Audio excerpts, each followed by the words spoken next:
yo-yo, boss.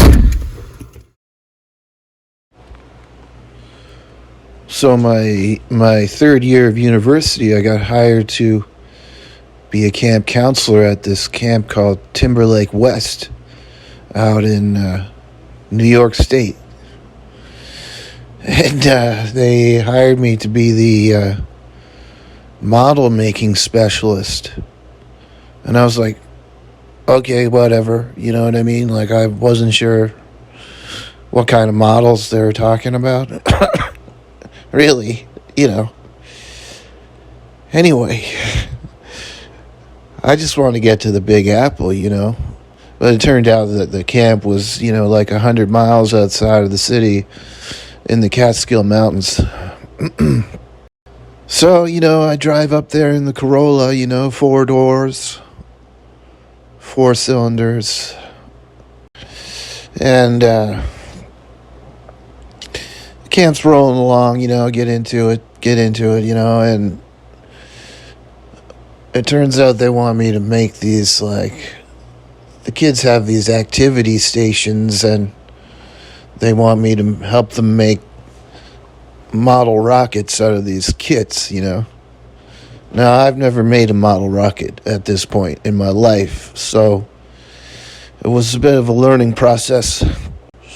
You know, they have like little exploding, you know, engines that literally explode, you know. Anyway, of course, like, we'd set them off and they would just like go out of sight, you know, and you'd never see them again. And it was like, okay, I guess that's a great success in terms of a rocket, you know. But really, they're supposed to, like, launch a parachute and come safely back down to where you're standing, and then you can reuse them, you know. Because some of these were, like, pretty expensive kits, and you'd want to reuse them, you know. So probably the biggest day at camp was visiting day, when all the parents came from the city to visit their kids. You know, they're staying there for the month, you know what I mean? I mean, this is a classic summer camp with all the sing-alongs and the, you know, the big extravaganza at the end, you know. So visiting day shows up, and the main guy, the leader of the camp was like, yeah, you know, we'd like you to set off some rockets today for the parents to see, you know. So we've been saving up rockets and getting ready for it all week, you know, like maybe even 2 weeks. Anyways, we get to this staging area, like out on this field, and you know, we set a bunch off and they just go to sight, you know, like usual, no big deal. And the parents are all clapping, you know, and they're sitting in the field, like, you know, 20 feet from the little rocket launcher, you know. And eventually we get, you know, one up in the air, and I'm, like, watching it, and it's going out of sight, you know. But then I see it, like, start coming back down. And the problem is that, you know, the parachute is in the nose, so the nose is now the heaviest part. And these noses are made out of plastic, and they're pretty sharp, you know what I mean? And it's coming straight down toward the crowd. So I'm like... I'm like yelling. I start yelling at the crowd, you know, like, get out of the way, you know, rocket incoming, you know, rocket. And I'm waving my arms, you know, and they just thought I was just like some crazy Canadian that was really, like, enthusiastic about being at camp and being a counselor and all that jazz. So this old lady's like on her hands and knees trying to get up because finally the crowd responds. They start to respond and they're getting out of the way. And this old lady is on her hands and knees, and I'm not even joking. Like this rocket impaled her right in the back. Stabbed her right in the back. And I'm like, oh my God. And of course there's a nurse's station at the camp, so they're rushing her off.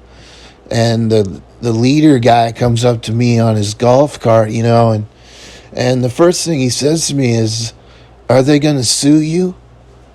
And I'm like, "What? Sue me?" And I was like, "Oh man, America," So eventually it turned out that this old lady, her son was a plastic surgeon, and it was all taken care of, and like no major issue, I guess. But the leader, he did come up and say afterward that there probably wouldn't be any more rocket launching going on, which is fine by me, at that point anyway.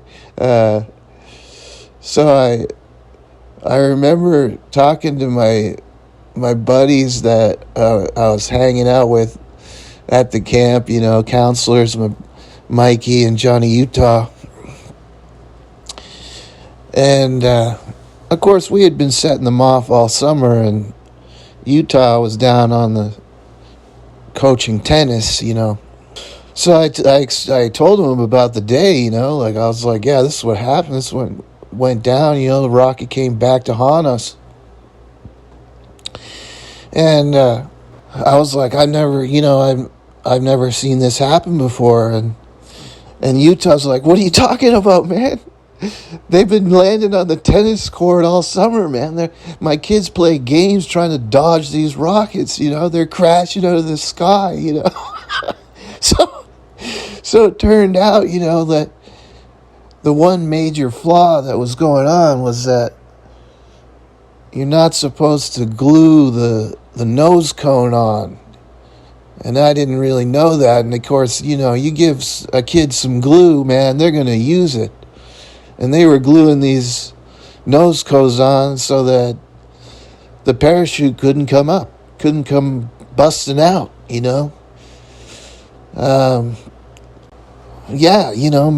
model making specialist, added to the resume. Rocket Man.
We got daylights.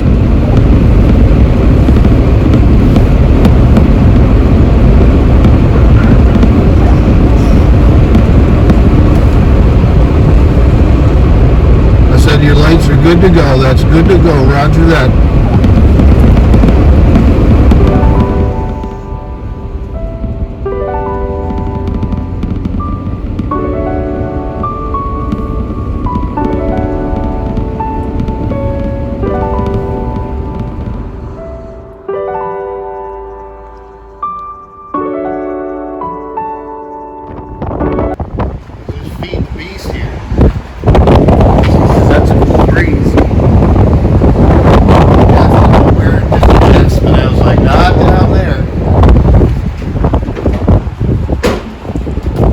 With a vest.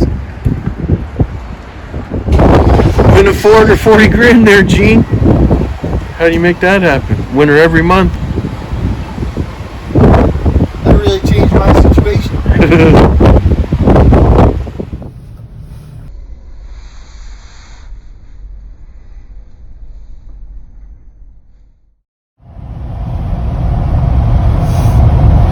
Right, there's a bridge in the middle of everything. Yeah, there should be a couple boats on the left.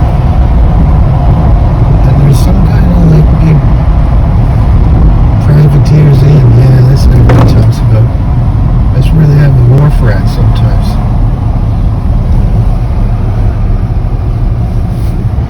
Longliners? Jesus. She's got some freeboard on her ligger. How long does a fella on a boat like that go out for? Oh, so this is like the downtown here, hey? Yeah, this is where it flooded, remember?